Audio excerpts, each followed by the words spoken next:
Disclaimer: YouTube safe. This story is a work of fiction created for entertainment purposes only.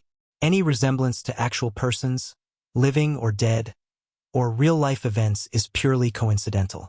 The themes presented explore complex emotions, relationships, and what-if scenarios meant to immerse viewers in a dramatic narrative. This is not an encouragement of infidelity or inappropriate behavior, but rather a fictional account designed to spark reflection and emotional storytelling. Viewer discretion is advised. I always thought of Emily as my anchor. We'd been best friends since college, through broken hearts, first jobs, even the messy chaos of weddings and children.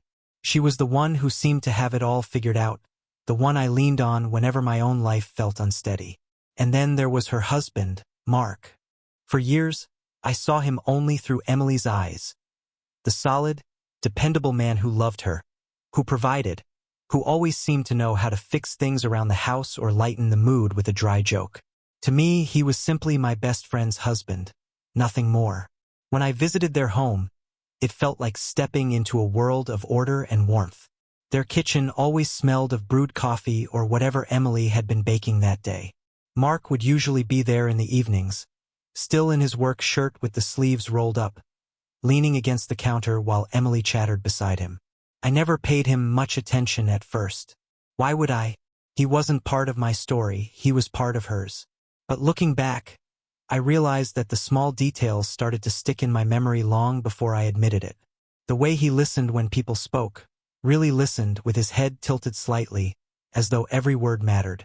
The way his laugh rumbled low and easy, never forced. The way he carried himself, steady and calm, while the rest of us rushed through life. That evening, the three of us were sitting around their dining table, plates pushed aside, wine glasses half full. Emily was telling some story about her latest project at work, speaking fast, gesturing with her hands, making me laugh the way she always did. But at one point, my eyes drifted to Mark. He wasn't laughing as loudly as we were.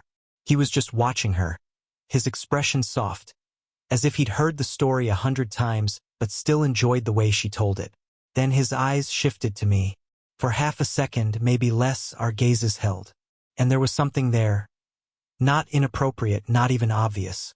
Just a pause, like he saw me more clearly than I wanted him to. I looked away quickly, brushing it off. Emily didn't notice. She never did. She was still talking, still smiling. And I smiled back, forcing my attention on her words, not on the quiet awareness that lingered from that brief glance. It was nothing. At least that's what I told myself. But when I left their house later that night, walking out into the cool air, I realized I remembered more than just Emily's laughter. I remembered the warmth of the lights in their home. I remembered the faint scent of Mark's cologne when he'd leaned past me to clear the dishes. And most of all, I remembered that split second when his eyes met mine, and I couldn't quite shake the feeling that something had shifted, however slightly, in the world I thought I knew so well. It happened one of those evenings that was never supposed to mean anything. Emily had invited me over for dinner, just a casual catch-up like always. She was buzzing with energy, flitting from the stove to the table, filling the house with the warm smell of roasted garlic and herbs. Mark was there too, helping her open a stubborn jar while teasing her about forgetting to buy dessert. It all felt ordinary, familiar, safe. After dinner, we drifted into the living room. Emily disappeared upstairs to take a call from her sister, her voice fading down the hallway as she shut the bedroom door behind her. I stayed, leaning on the edge of the sofa with a glass of wine still in my hand. And suddenly, it was just me and Mark. The quiet pressed in almost immediately. Without Emily's voice filling the space, the house felt different.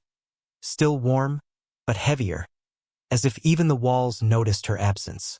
Mark sat across from me, his shirt sleeves rolled up, his arm resting casually on the armrest. He looked comfortable, but there was a pause in his posture, like he wasn't sure if he should start a conversation or leave me to my thoughts.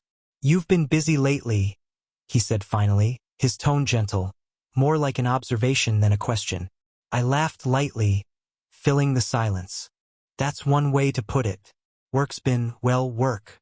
Nothing too exciting." He nodded, his eyes fixed on me a beat too long. "Still, you do a lot on your own." I don't know how you manage sometimes. The comment caught me off guard. It was the kind of thing people rarely said out loud, noticing, acknowledging in a way that felt personal. I shrugged, glancing down into my glass. I manage because I have to, same as anyone. A small silence followed. I sipped my wine, hoping Emily would come back soon, though part of me knew I wasn't in a hurry. Mark shifted, leaning forward just slightly. Most people don't notice the little things you do, he said, voice lower now, almost thoughtful. I looked up, and for the briefest moment our eyes locked. His expression was unreadable, steady. But in it, I felt the weight of being seen, more than I expected. I broke the gaze quickly, laughing to mask it. Well, that's life, isn't it? You can't expect people to hand out gold stars. He smiled faintly at that, as if amused by my attempt to lighten the mood. His hand reached across the coffee table to push a coaster toward me, his fingers brushing mine as he set it down. It was nothing, passing touch, but it stayed. I felt the warmth of his skin linger on my hand even after he pulled back, as if my body remembered what my mind insisted on forgetting. Before I could respond, Emily's footsteps echoed down the stairs. Her voice returned, bright and familiar, filling the room again like sunlight through a window. And just like that, the moment folded in on itself. But when I left later that night, I couldn't stop replaying the quiet in the room, the weight of his words, and that accidental brush of his hand. It was small, barely anything at all. And yet, it was the first time I wondered if I was noticing him, or if he had already started noticing me. A week later, it happened again. But this time without Emily anywhere nearby. I was in the grocery store on a Thursday evening, pushing a half-empty cart down an aisle, distracted, not even sure why I'd come in. My mind was fogged from work, and the fluorescent lights above hummed with that faint, almost oppressive buzz. Then I heard a familiar voice. Didn't expect to see you here. I turned, and there he was, Mark, holding a basket with just a few things. He was dressed casually, a dark sweater and jeans, a little less polished than when I usually saw him at home with Emily. Somehow that made the sight of him feel different. I smiled, tucking a loose strand of hair behind my ear. Yeah, I usually shop on weekends, but I ran out of coffee. Couldn't risk tomorrow morning without it. He chuckled softly, the kind of low laugh that carried more warmth than the sterile air around us. That sounds like you. We fell into step together without deciding to. He walked beside me as I steered the cart, asking about work, about how I'd been sleeping lately. Questions most people didn't bother with.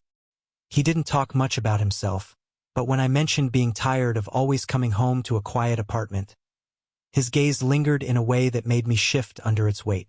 At the checkout line, he reached forward and lifted the heavy bag of flour from my cart before I could protest. Let me, he said simply.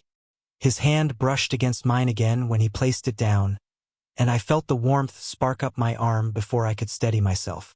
It was nothing anyone else would notice, just small gestures, but they added up. When we stepped outside, the evening air was cool and damp, carrying the faint smell of rain. I paused at my car, fumbling for my keys. Mark hesitated, then asked, "Want me to carry those to the car for you?" I almost said no. I should have said no. But instead, I nodded, my voice softer than I meant. Thanks. The walk to my car was short, but the silence between us felt louder than any conversation. I caught him glancing at me once, quickly looking away when I noticed. My hands tightened on the straps of the bag I was carrying. When we reached my car, he set the bags down in the trunk and closed it carefully, like it mattered more than it should. For a moment we just stood there, the parking lot lights casting everything in a pale glow, the world too quiet around us. Well, I finally said, forcing a smile. Thanks for the help. I'll see you around. He nodded, but there was a pause, a hesitation, as if he wanted to add something more. His eyes met mine for just a second too long before he finally said, "Yeah, see you." I drove home with the radio off, the silence filled only by the replay of that short walk, his voice, and the echo of that lingering glance under the parking lot lights. It had been nothing, just groceries, just a coincidence. But that night, lying in bed, I realized I was waiting for the next time it wouldn't be a coincidence at all. It was a Saturday afternoon when the air between us shifted. Emily had asked me to stop by and help her with a few errands, but by the time I arrived, she was already gone, called last minute to a school fundraiser. She waved at me from her car as she backed out of the driveway, calling, "Mark's inside. He'll let you in." And just like that, I found myself alone in the house with him. The living room looked different without Emily's presence. Quieter, dimmer, though the curtains were wide open and sunlight slanted across the floor. Mark was at the table, papers spread out in front of him, glasses perched low on his nose. He looked up when I entered, his mouth curving into a small, restrained smile. "She left you with me, huh?" he said, voice warm but edged with something softer. I set my bag down, trying to sound casual. "Guess so. I was just here to help with a few things. I can come back later if—" "No." He cut in quickly, then slowed, his tone gentler. "Stay. I could use the company." The simplicity of his words shouldn't have meant anything. But standing there, I felt the room grow heavier, as though even the air was aware of us. We settled into the quiet together, him scribbling notes, me pretending to look through my phone. The silence wasn't uncomfortable exactly, it was charged. Every small movement felt magnified. The sound of his pen tapping against the table, the scrape of his chair as he shifted, the way my own breathing felt suddenly too loud. When I finally got up to pour myself some water, I caught him watching me. Not in an obvious way, not staring, just noticing. His gaze lingered a fraction longer than politeness allowed. "You always seem so self-contained," he said suddenly, as if the thought had slipped out before he could stop it. I turned, glass in hand, thrown off balance. "What do you mean?" He leaned back in his chair, studying me with an intensity one wasn't prepared for. "Like you carry more than people realize. You don't let anyone see when you're tired." The words hung between us, intimate in a way they shouldn't have been. I gripped the glass tighter, trying to disguise the quickening of my breath. "You notice too much," I said lightly, forcing a smile. "Maybe," he murmured, his lips curving into something almost secret. The moment stretched, too long, too deep. My hand trembled slightly as I set the glass down, the faint clink louder than it should have been. He rose then, slowly, and crossed the room under the pretense of grabbing his own drink. As he passed, his arm brushed mine, the contact feather-light but deliberate enough to leave a trail of heat in its wake. Neither of us moved away immediately. For one suspended second, it felt like the world had narrowed down to that touch, that silence, that awareness neither of us dared to name. Then his phone buzzed on the table, shattering it. He stepped back, cleared his throat, and reached for it. I busied myself with adjusting the sleeve of my sweater, pretending not to notice the way my heart still pounded in my chest. The line hadn't been crossed yet, but it was bending, curving dangerously close. And both of us knew it. It was raining that night, the kind of steady, soaking rain that blurred the world outside into streaks of gray and silver. I hadn't planned to stop by, but Emily had called earlier, rushing off to meet a friend out of town, asking me if I could swing past the house and drop off some paperwork she'd forgotten. By the time I arrived, the street was quiet. The glow from their windows felt strangely inviting, a warm refuge against the storm. Mark opened the door, hair damp, shirt sleeves rolled up. He looked almost undone, less composed than usual. "You're a lifesaver," he said, taking the envelope from my hand. Then, after a beat, he added, "You're already here. Come in. It's too miserable out to send you back right away." I hesitated, knowing I should just leave, but the rain came down harder, and he was already stepping aside. I slipped inside, the door clicking shut behind me. The house felt cavernous without Emily, too still, too aware of itself. Mark led me into the living room, where the only light came from a single lamp in the corner.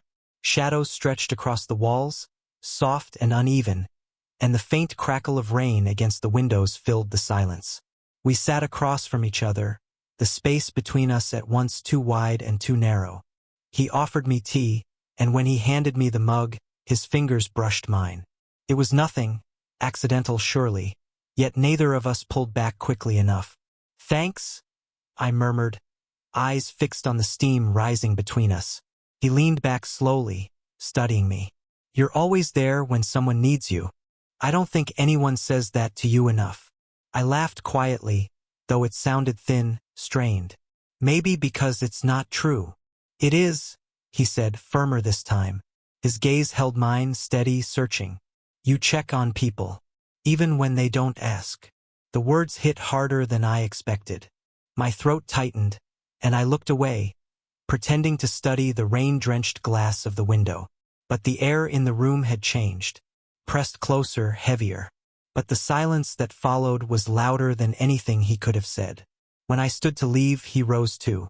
At the door, as I reached for the handle, his hand caught my wrist, gentle, firm, holding me there for just a second longer than he should have. My breath caught, and when I turned, he was closer than I realized.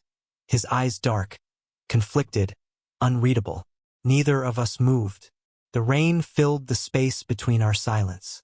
And though no words were spoken, I knew something irreversible had already happened. The night that began with rain ended with silence so thick it seemed to press against my skin. I left his house that evening shaken, carrying the ghost of his touch on my wrist like it was branded there. But what unsettled me more was the way my feet hesitated on the porch, as though part of me didn't want to walk away at all. For days, we avoided each other. When I stopped by, Emily answered the door, her minutes passed, marked only by the faint ticking of the clock and the rhythm of the rain. I felt him shift, his chair creaking as he leaned forward. "Can I ask you something?" he said finally, his voice quieter now, almost uncertain. I looked up, pulse quickening. "What?" His mouth opened as if to speak, then closed again. He swallowed, his eyes flicking down to my hands clasped in my lap before meeting mine once more. "Never mind," he muttered, shaking his head. "NC a buffer, a reminder of the line neither of us dared to cross."